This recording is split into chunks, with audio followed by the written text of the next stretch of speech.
Solved by completing the square. I'm excited. I love completing the square. When you complete the square, you got to get everything that's not an x or x squared on the other side. So I'm going to add 15 to both sides, and I got x squared minus 6x equals 15. To complete the square, we want to know what we could add to both sides to make this side a perfect square. So what we're going to do is cut this guy in half. Half of negative 6 is negative 3, and then you're going to square that number. So when you square it, you get 9, positive 9. We're going to add 9 to both sides. The reason we're doing that, x squared minus 6x plus 9 equals 24. The reason we're doing that is so now I can factor this side, and I get x minus 3 squared equals 24. And a couple lessons back, we could square root both sides, and now I have x minus 3.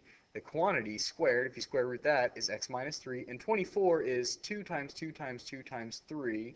So that's going to be 2 radical 6. So I'm going to have 2 radical 6 plus or minus, because it's the square root. And then I'm going to add 3 to both sides, and you get x equals 3 plus or minus 2 radical 6. And those are your answers, and they are exact.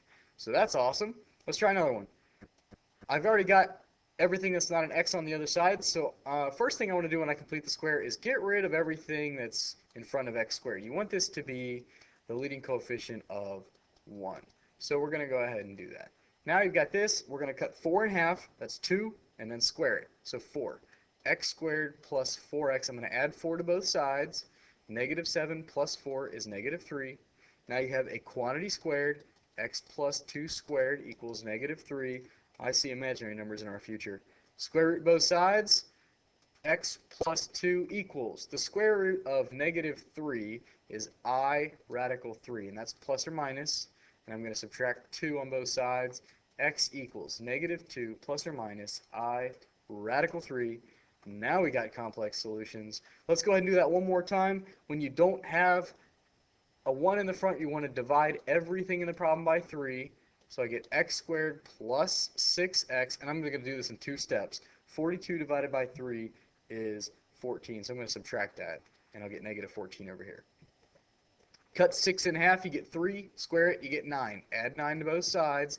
X squared plus 6x equals negative 5, and now I'm going to I forgot my plus 9. Whoops, so let me write that again. X squared plus 6x plus 9 equals negative 5. That's better. Now I can factor this. X plus 3 squared equals negative 5.